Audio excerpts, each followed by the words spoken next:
Chers auditeurs, chers internautes, bonjour à tous et bonjour à nos ados. Et la leçon de cette semaine avait pour titre Le chrétien et l'homosexualité. Donc, je vais vous faire une petite présentation que j'ai préparée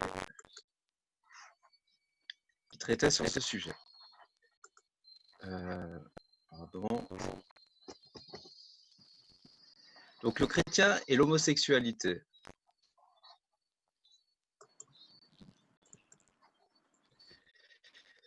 Il s'agissait donc d'une leçon très intéressante qui devait nous faire réfléchir, qui devait amener à faire réfléchir les ados sur leurs opinions. En fait, qu'est-ce qui m'influence et comment je suis influencé? Il devait aussi réfléchir sur la notion d'exclusion et sur le ressenti que ça fait d'être méprisé ou de mépriser quelqu'un. Et il devait être amené à ces questions délicates et personnelles, toujours accompagnées par, bien sûr, la lumière bienfaisante de la parole de Dieu. Mais avant d'entrer dans la leçon proprement dite, voyons le texte clé de cette semaine.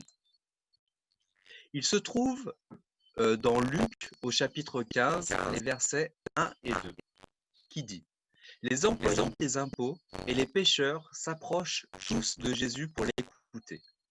Les pharisiens et les maîtres de la loi critiquent Jésus et disent « Cet homme accueille les pécheurs et il mange avec eux. » Donc nous savons tous que l'idéal de Dieu, en ce qui concerne la sexualité pour les hommes et les femmes, se trouve au sein d'une relation de mariage.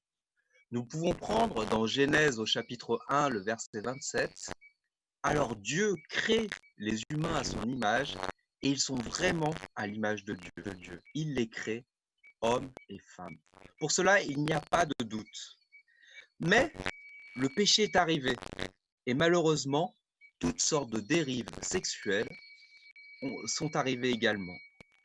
C'est pour cela que Jésus nous donne un commandement qui dépasse toute autre chose, que nous trouvons dans le chapitre 13, le verset 34. « Je vous donne un commandement nouveau. Aimez-vous les uns les autres, comme je vous ai aimé. Vous aussi, aimez-vous les uns les autres. » Nous savons, ainsi, il convient de garder ce commandement, quelle que soit la situation, notamment quand il s'agit de parler de l'homosexualité. En effet, est-ce que l'homosexualité n'est-elle pas une source d'exclusion de la part des chrétiens? On a trop souvent tendance à penser qu'on peut abandonner l'homosexualité comme un obèse peut abandonner perdre du poids. Or, abandonner l'homosexualité est toujours une lutte. Certains l'acceptent telle qu'elle et d'autres continuent à prier. Ensuite, il ne faut pas penser que l'homosexualité est contagieuse. Ce n'est pas une maladie. Il ne convient pas de la considérer comme telle, ni de la condamner ou critiquer. Il ne faut pas en avoir peur. Enfin, on peut voir que certains chrétiens adoptent l'attitude « reste à l'écart jusqu'à ce que tu changes, après tu pourras venir me voir ». Mais Jésus n'a pas fait exactement cela. Jésus a toujours accueilli les gens, peu importe leur âge, leur sexe, leur origine ethnique et leur orientation sexuelle. Mais exactement, en quoi cela, moi, jeune, ado, en quoi cela me concerne-t-il? Il y a de fortes chances que tu ne sois pas homosexuel, mais il se peut que dans ta famille, dans ton école ou dans tes proches, force. D'un côté, Dieu avec son amour, sa justice, sa vérité. De l'autre, Satan avec sa haine, le doute, qui met le doute, qui condamne et toutes les erreurs, et qui est là pour nous éloigner Dieu de son peuple. Et malheureusement, il y a tant de gens qui se sentent inutiles ou condamnés par la façon dont ils ont été traités par des personnes qui se disent chrétiennes. Il ne faut donc jamais oublier que notre attitude doit refléter le caractère de Christ. Et ensuite, que l'amour de Dieu ne dépend jamais de ce que nous sommes ou ce que nous faisons. Ceci est valable pour tous. Et enfin, nous allons finir par ce verset, dans Matthieu 25, au verset 40. Chaque fois que vous avez fait cela à l'un de mes frères, à l'un des plus petits, c'est à moi que vous l'avez fait. Nous allons incliner la tête pour la prière. Seigneur Père éternel, merci pour cette leçon que tu nous donnes aujourd'hui. Cette leçon d'amour, Seigneur, puisque tu es un Dieu venu pour nous aimer. Tu nous montres que le péché est partout présent, malheureusement dans la sexualité aussi. Tu nous montres qu'il nous faut être tolérants les uns les autres, nous aider et refléter ton caractère. Seigneur, nous n'en sommes pas capables. Nous te demandons ta force, ton Saint-Esprit, afin de réaliser ce projet pour nous. Nous t'avons prié au nom de Jésus et pour ta gloire. Amen. Dis-nous, pasteur Esaïe, dans des moments comme ça, quels conseils on peut donner à la jeunesse justement pour pouvoir surmonter les aspects négatifs? Parce que parfois, quand on est bridé, on a tendance un petit peu à se retirer, à s'apitoyer sur soi-même, etc. Quels conseils pourrais-tu donner à la jeunesse? J'aime bien aimer ce qu'a dit Michel-Ange. Effectivement, le jeune, par définition, il bouge, il a des activités, il a des rêves, il se projette, même si c'est dans l'immédiat. La jeunesse, c'est la vie. Voilà, effectivement, se voir brusquement, du jour au lendemain, littéralement arrêté dans sa fougue juvénile, dans ses projets, dans ses rencontres avec ses amis, dans ses projets de conduite, comme il a parlé, par rapport au présentiel, en suivant ses classes. Bon, ça n'a pas été possible, donc ça a été fait en virtuel. Tous ces changements-là, nous disent les spécialistes, ont provoqué pas mal de choses chez les jeunes, ont eu un impact psychologique aussi chez eux. Hein. On a noté plus de stress, hein, d'anxiété et même de peur. Cette période aussi a permis aux jeunes à se poser peut-être les bonnes questions, les vraies questions, les questions dites existentielles. Hein. Quel sens donner à ma vie? Ou où est Dieu alors que tout va mal? Il y a comme eu, et Michel-Ange l'a dit à sa manière, comme une introspection, une prise de conscience, une prise de conscience spirituelle même chez le jeune. Maintenant, on note aussi dans ces périodes particulières de pandémie, la prise de conscience à tous les niveaux, elle est là, notamment sur le plan spirituel, mais comme ça dure, on apprend à vivre avec, et en apprenant à vivre avec, eh bien, cette prise de conscience spirituelle-là a tendance à se perdre et on retombe on revient à la manière dont on vivait avant. L'idée, c'est de pouvoir effectivement maintenir cette prise de conscience. En fait, il l'a dit un petit peu à sa manière, hein, il faut premièrement redéfinir ses priorités. OK?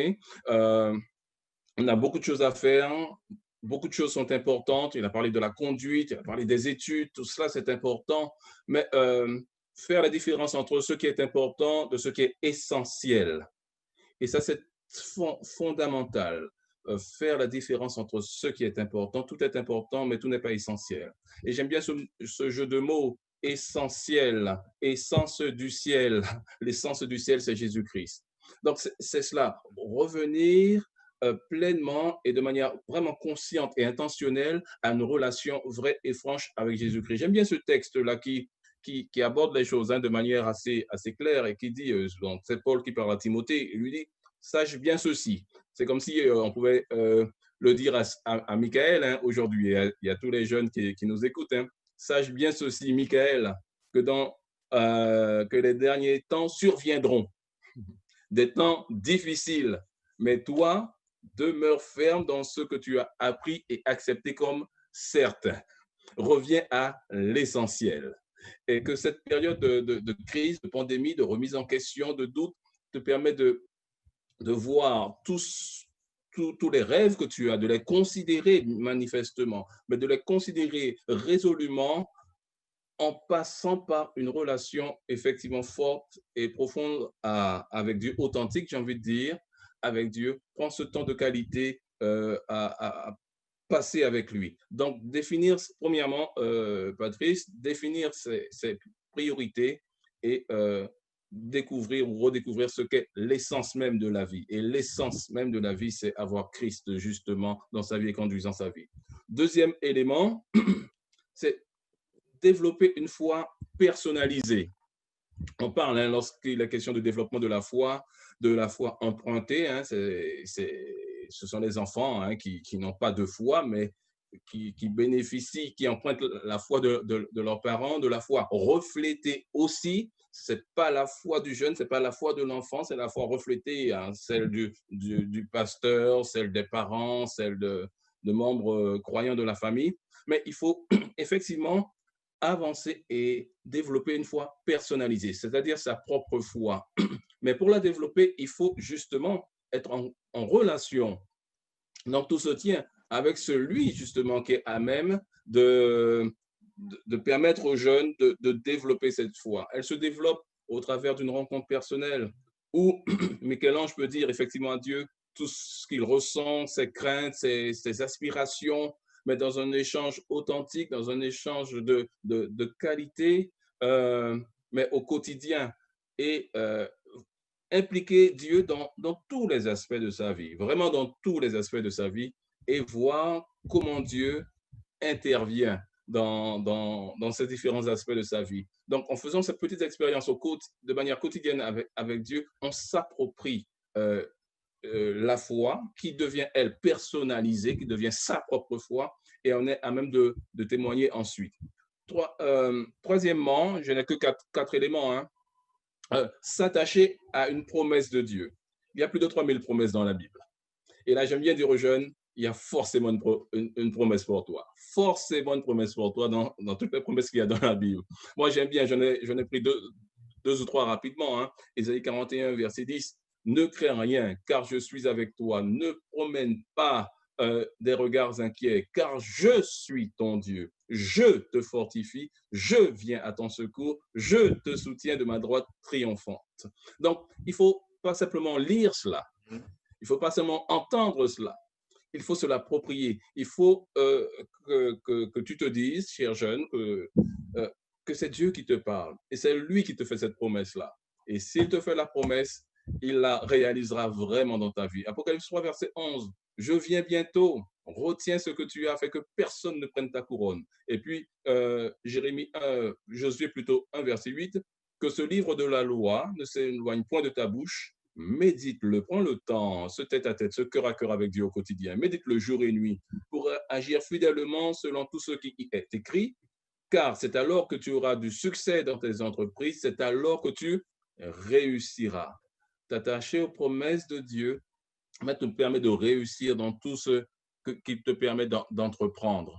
Et puis, un dernier élément qui me semble important, on parle de distanciation physique, mais au niveau des jeunes, on ne peut pas parler de distanciation sociale. Distanciation physique, oui, par rapport au contexte, mais pas de distance sociale.